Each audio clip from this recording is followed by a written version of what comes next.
દિવ્યાંગ દિવસ ઉજવ્યો। અંધ, અપંગ, મંદબુદ્ધિ અને બહેરા મૂંગા જેવા દિવ્યાંગોના ઉત્કર્ષ અને તેમના સેવાકીય કાર્ય કરતી માંડવીમાં છેલ્લા 33 વર્ષથી કાર્યરત સંસ્થા અંધ અપંગ માનવ કલ્યાણ સોસાયટીએ 3 ડિસેમ્બરને બુધવારના રોજ સેવાકીય કાર્ય કરીને વિશ્વ દિવ્યાંગ દિવસ ઉજવ્યો હતો।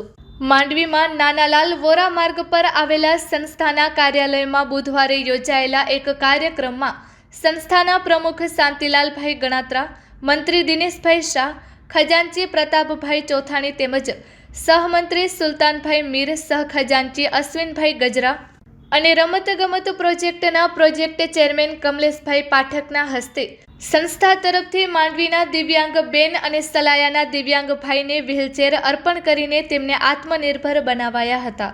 પ્રારંભમાં સંસ્થાના મંત્રી દિનેશભાઈ શાહે સૌને આવકારી સંસ્થા તરફથી દિવ્યાંગો માટે થતા કાર્યોની વિગતે માહિતી આપી હતી। તેમણે વધુમાં જણાવ્યું હતું કે દિવ્યાંગો સમાજનું અવિભાજ્ય અંગ છે। દિવ્યાંગોને દયાની નહીં પણ હૂંફની જરૂર છે, જે આ સંસ્થા પૂરી પાડી રહી છે। વડાપ્રધાન માનનીય નરેન્દ્રભાઈ મોદી સાહેબ અને ગુજરાત રાજ્યના મુખ્યમંત્રી માનનીય ભૂપેન્દ્રભાઈ પટેલ સાહેબે કરેલ જાહેરાત મુજબ હવેથી 80% દિવ્યાંગતા ધરાવતા દિવ્યાંગોના બદલે 60% કે તેથી વધારે દિવ્યાંગતા ધરાવતા દિવ્યાંગોને સંત સુરદાસ યોજનાનો લાભ મળશે। તેને આવકારી સરકારનો આભાર માન્યો હતો। સંસ્થાના પ્રમુખ શાંતિલાલભાઈ ગણાત્રા અને રમતગમતના પ્રોજેક્ટ ચેરમેન કમલેશભાઈ પાઠકે જણાવ્યું હતું કે દિવ્યાંગોને હૂંફ આપવા અને તેમને ઉપયોગી થવા આ સંસ્થા કટિબદ્ધ છે। સમગ્ર કાર્યક્રમનું સંચાલન સંસ્થાના મંત્રી દિનેશભાઈ શાહે કરેલ હતું, જ્યારે સહમંત્રી સુલતાનભાઈ મીરે આભાર દર્શન કરેલ હતું। સંસ્થાના શૈલેષભાઈ મીઠાવાલા અને નિશાબેન પરમાર કાર્યક્રમમાં સહયોગી રહ્યા હતા। વિશ્વ દિવ્યાંગ દિવસે માંડવી અંધ અપંગ માનવ કલ્યાણ સોસાયટી તરફથી 2 દિવ્યાંગોને વ્હીલચેર અર્પણ કરતા સંસ્થાના હોદ્દેદારો શાંતિલાલભાઈ ગણાત્રા, દિનેશભાઈ શાહ, પ્રતાપભાઈ ચોથાણી, કમલેશભાઈ પાઠક, સુલતાનભાઈ મીર અને અશ્વિનભાઈ ગજરા નજરે પડે છે। Report by Rameshbhai Bhanushali, Naliya, Abdasa, Kutch. શાંતિલાલભાઈ ગણાત્રા, મંત્રી શ્રી દિનેશભાઈ શાહ, પ્રોજેક્ટ ચેરમેન શ્રી કમલેશભાઈ પાઠક, અમારા ખજાનચી પ્રતાપભાઈ ચોથાણી અને સહખજાનચી અશ્વિનભાઈ ગજરા આજે વિશ્વ વિકલાંગ દિન 3 ડિસેમ્બરે ઉજવાઈ રહ્યો છે, ત્યારે અંધ અપંગ માનવ કલ્યાણ સોસાયટી વિશ્વ દિનની ઉજવણીના ભાગરૂપે આજે વ્હીલચેર અર્પણ કરી અને વિશ્વ વિકલાંગ દિનની ઉજવણી કરી છે। તે બદલ હું સંસ્થાના તમામ હોદ્દેદારોને ખૂબ ખૂબ ધન્યવાદ આપું છું। જય હિન્દ, જય ભારત। 3 ડિસેમ્બરના દિવસના અંતે આપણે એક રમતગમતનો ઉત્સવ રાખીએ છીએ।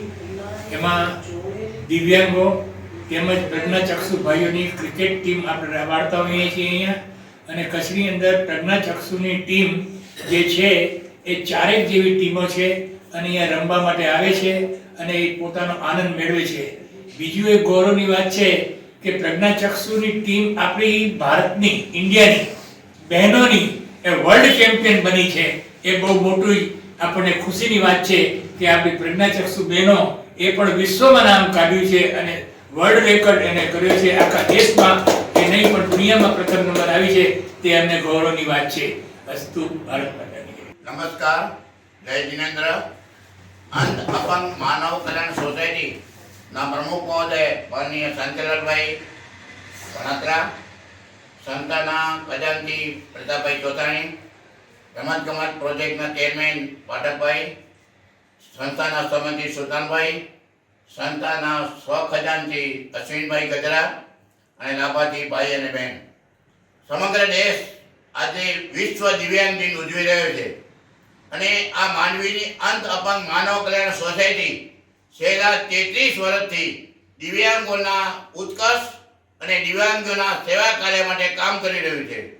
આજે આ સંસ્થાના જોગાણીનો આજે વિશ્વ દિવ્યાંગ દિવસ છે અને વિશ્વ દિવ્યાંગ દિવસે આજે એક ભાઈ અને એક બેન એને આ વ્હીલચેર આપણે અર્પણ કરી એને સ્વાવલંબી બનાવી છે।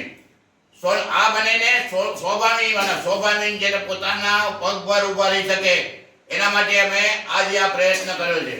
અને ચંદ્રકાંતભાઈ ચોથાણી આ સંસ્થાના ઉપપ્રમુખ છે, પણ એ મસ્કત ગુજરાતી સમાજના સ્થાપક છે અને આ સંસ્થાની શરૂઆતથી ખૂબ જ મદદ કરતા રહે છે। પોતે અત્યારે મસ્કત કે કેનેડા હોય પણ એનું મગજ એની વાત માત્ર માનવી અને માનવી હોય છે. અને દર વર્ષે આ સંસ્થા દિવ્યાંગો રમતોત્સવ ગોઠવી રહ્યો છે. નજીકના સમયમાં આ મહોત્સવ પણ અમે ઉજવી રહ્યા છીએ. ત્યારે આજે ચંદ્રકાંતભાઈ ચોથાણીની મદદથી, એના પ્રયત્નોથી અને એના પ્રેરણાથી આજે મસ્કતના કાયમી દાતા 1 લાખ રૂપિયા આ સંસ્થાને આપે છે. આજે ચંદ્રકાંતભાઈ તો મસ્કત છે, પણ એમના ભાઈ પ્રતાપભાઈ આપણી પાસે હાજર છે, જે સંસ્થાના ખજાનચી છે. એ આ પ્રોગ્રામ અર્પણ વિધિનો પત્યા પછી આપને સંસ્થાને 1 લાખ રૂપિયાનો ચેક અર્પણ કરશે. એટલે આજે ચંદ્રકાંતભાઈનો, મસ્કતના દાતાનો અને આપણા પ્રતાપભાઈનો અમે ખૂબ ખૂબ આભાર માનીએ છીએ. વધુ કઈ વાત ના કરતા, જ્યારે રમતગમત પ્રોજેક્ટ ચાલે છે ત્યારે થવાનો છે, એના માટે માત્ર 1 મિનિટની શોર્ટ પાઠકભાઈ વાત કરશે, શ્રી કમલેશભાઈ પાઠક.